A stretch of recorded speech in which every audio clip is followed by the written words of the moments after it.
my kids do this.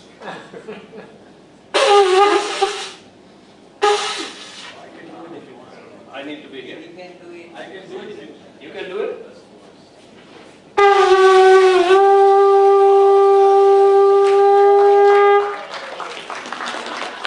Just need 3 times. The conch also needs a microphone, it seems. Okay, so I am Sukalyan Sengupta. I am in the Department of Civil and Environmental Engineering in this university and also affiliated with the center. And besides me, we have Dr. Singh, who was just here blowing the conch shell, and Jerry Solfwin, and we have 3 volunteers outside. I'm sure you met them, Shweta, who was doing the registration, Kumar, and Arka. So if you have any questions during this next 2 days, please feel to ask us.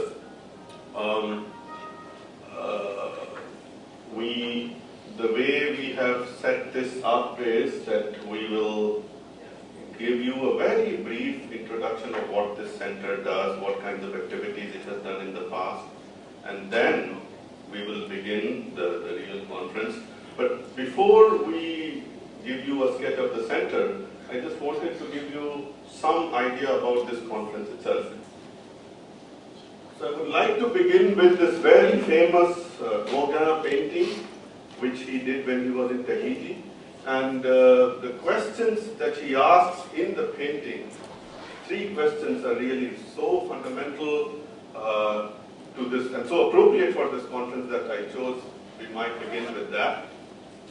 The reason being that consciousness and mind, these are 2 so fundamental concepts that we grapple with, and they definitely relate to our sense of our identity in this world. So I just wanted to share that. And then this is an issue, as you have seen and read, that is very widely researched. And I just picked 3 quotes which I like.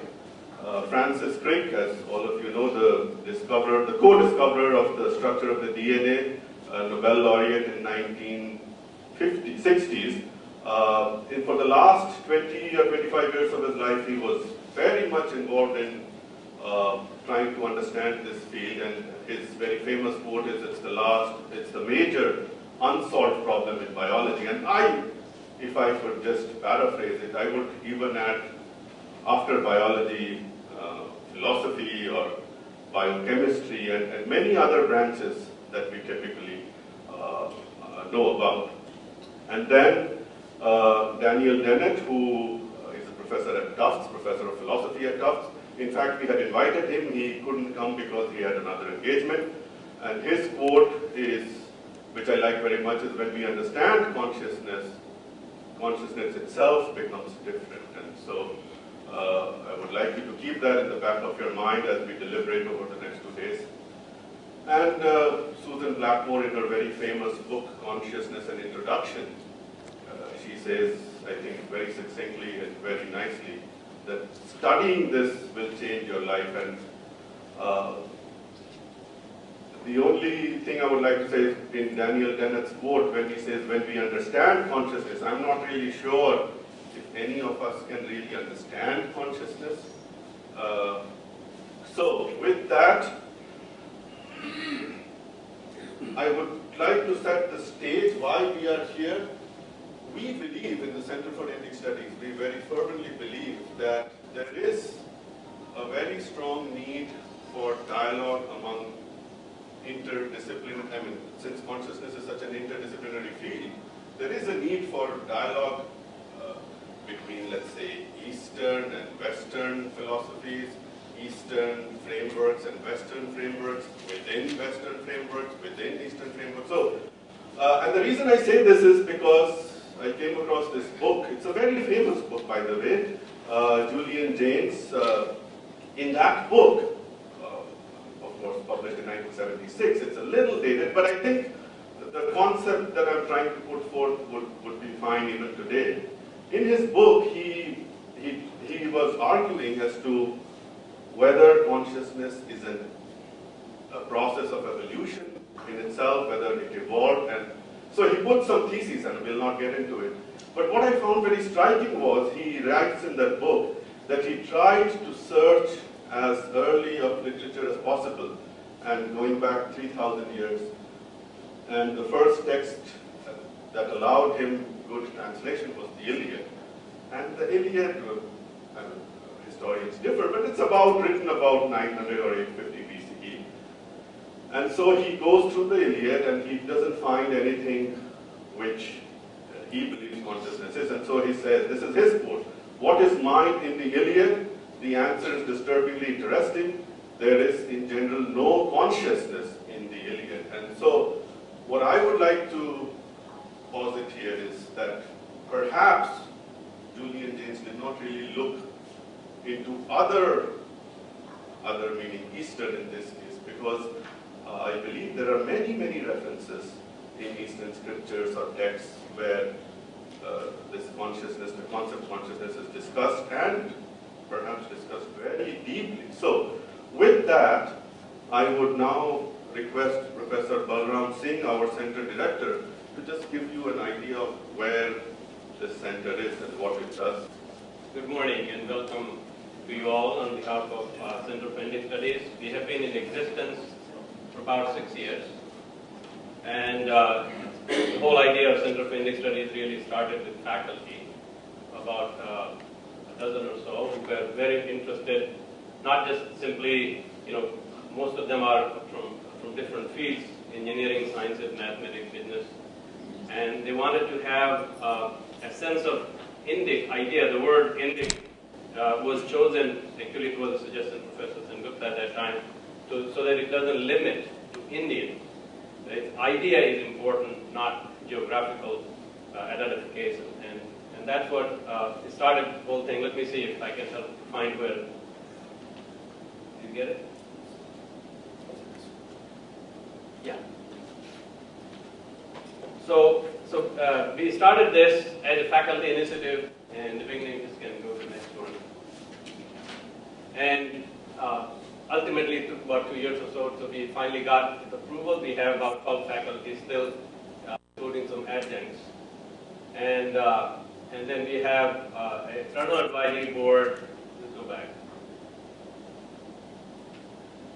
And we have a governing board, and then we have an academic advisory board that we use faculty from all over the world actually, and then it directly reports to the provost and to the chancellor. We have made this in such a way so that it really does reflect the interdisciplinary field that we have tried to develop. Next one. Many people ask me this question: why have Center for Indian Studies at UMass or in New England? Yeah, go ahead, please. So click one more time. So we started this traditional link between India and America, and we wanted to make a real historical link with it. You go ahead.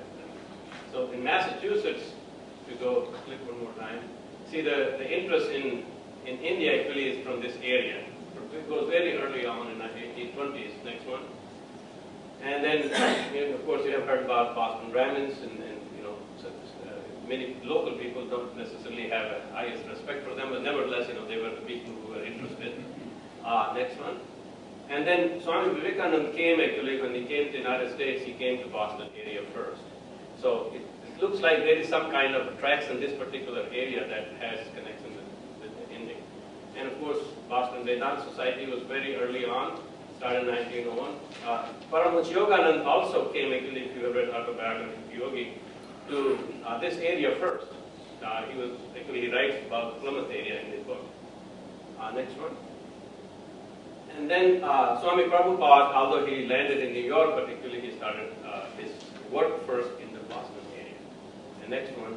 And I put here Deshpande, who is the owner of Sycamore Company, but it just reflects that the information technology type of people also showed up in this area. This is hub of academia. And so I think it was an appropriate thing to have Center for Indian Studies here. And that's the justification. But we wanted to have why Dartmouth. I talked about New England, why Dartmouth. So if you really go to the connection to American independence, this is Boston Tea Party's Boston Tea Party, December 16, tea term was Indian tea, brought to Boston by British East India Company, but it still doesn't really establish the connection. The connection, Dartmouth, the first ship that was carrying the tea was named Dartmouth. And actually it was, now I understood that it was built here.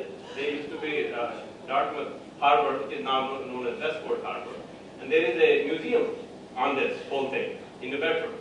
So now I hope that your consciousness allows you to be completely in place, in the right place for this conference. Of course, we have classes. We teach courses here. This is some pictures I took. I teach a class called Science at 3IO, where people do practice, and by practice they learn science. So this is very, I mean, you may be thinking this even this conference that you are here, and you will be seeing people from physics, engineering, science, chemistry, philosophy, Vedantists, and all that sorts of people, because we have this tradition. We are developing a very new kind of thing. So we are learning science through yoga and practice, and really feel the science. Next one.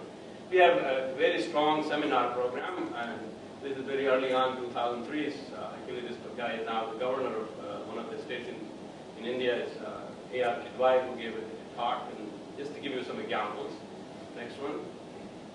We have, for example, we collaborate with a lot of departments here. This is a chemistry department collaborative seminar that we had something on Ayurveda. Next one. So this is just an example. Then we have, we started a Patanjali lecture series. Professor Karth was actually one of the Patanjali series lecturers, but we started with C.M. Bhandari, who was actually a diplomat, but nevertheless he's interested in yoga and all that, and we started that in 2002. Next one. We have conferences like this, one we had earlier one, and you can see Swami Yogatmanand, who will be speaking next. And also you can see that we really do have this tradition. This is the guy, this is the guy with the same son. And I just don't do that while he does. He's my son. But we have these conferences every year on some topics and in a very unique way. Next one. And sometimes we have a very controversial or something that had not been settled. So for example, we had a conference a couple of years ago on Indian civilization, its origin and practice, and a lot of issues were debated there. And some of the speakers in this conference actually also were there. Next one. We have some prominent peoples come here. This is Dr. Subramanian Swami. Some of you might be knowing. This is our chancellor. The university is fully embraced this idea, so the highest level people do get involved. It's not very common for chancellor to come to events like this, but we have had many times where chancellor, vice chancellor show up. Next one. And we have sometimes, you can't see that for some reason that is blocking, but Ram Das, some of you may be knowing, very, he has a large following, and he came here. So sometimes we have prominent speakers in a small group where we have discussions, and then we have sometimes the speakers like Ram Das really has a lot of following, and he came to our campus. Next one. That's Ram Das. And we have a service component also, where Professor Jerry Sullivan, he will also be, some of you already know him. He has a meditation, elder meditation program in the area, and a lot of people benefit through our service. These are just some examples. Sometimes we are very creative, just like we are trying to be very creative with this conference. We mix science and art. So here is an example where the students are performing Bharatanatyam and trying to explain how the DNA works. And it's very, very intriguing, and it was on public radio and very popular next one, where basically next one, where there were about 11 girls, high school students, and they worked very, very hard and performed beautifully to explain how you can use art and dance to explain how the science works. Next one. And then we have some publications. This is one of the productions about Holi. We collaborate with people, and I think it's a very nice documentary, at least in the United States. People learn what happens in Holi. Next one. We had a conference on Swami Vivekananda, and the book has come out, and Professor Sendukta is the editor of that. Next one. We have started a journal. It's called International Journal of Indian Culture and Business Management, and you can see business is very important. A lot of people recognize India because of business, but as you can see, we have put the Indian culture in it. The idea is that I think you cannot separate these things, and if you want to understand the business management issues, you want to also understand the culture. Next one. Our ambition is to have a nationally recognized center for scholarship in Indian related issues. We are already offering a minor, and we are planning to offer major and certificate programs. Eventually, we are in the process of developing graduate programs, and we believe in a strong community outreach. We were reviewed, 5-year review was done in 2006, and our review committee completely agreed with our programs. Next one, please. And finally, I just wanted to say that we believe really, and all the faculty who work, I personally believe in it, that if you really want to teach, we have to practice. And there is really no escape from this, nationally, internationally.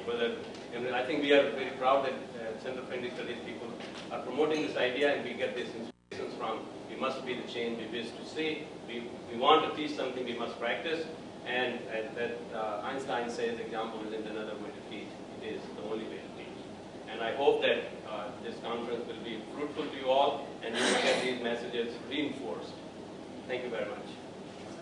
So let me introduce our first speaker, Swami Yogatmanandaji Maharaj from the Vedanta Society of Providence. He has been very deeply involved in this event. When we thought about this event maybe 6 months ago, he was the first person we went to for advice. And now Professor Swami Yogatmanandaji is a resident minister at the Vedanta Society of Providence, and this Vedanta Society is an organization called the Ramakrishna Mission and Mutt. It's a global organization headquartered in India, near Calcutta. And one of the uniqueness of this organization is the monks that get into this organization, the training process that is involved is really very, very rigorous, close to 9-10 years. And so when these monks go through this training process and then become, they get this appellation Swami, they have by that time a very deep understanding of not only Vedanta, but also many other things. So for example, Yogatmanandaji Maharaj got a graduate degree in mathematics. So his interests are very widespread, mathematics, philosophy, and also sciences. So when we decided to do this conference, we said to Maharaj, we requested Maharaj if he could set the stage, if you were, as to why this kind of conference is needed. As you all know, there are many, many conferences on consciousness. And there are some very famous conferences, especially the one which is at the University of Arizona, held every 2 years. But I have gone through their schedule, I've gone through the entire agenda, and I've found very few instances where there is this effort to bring together people from different disciplines and converse in a dialogue. So Maharaj is the best person we could find to do this, set the stage, because his interests are so varied.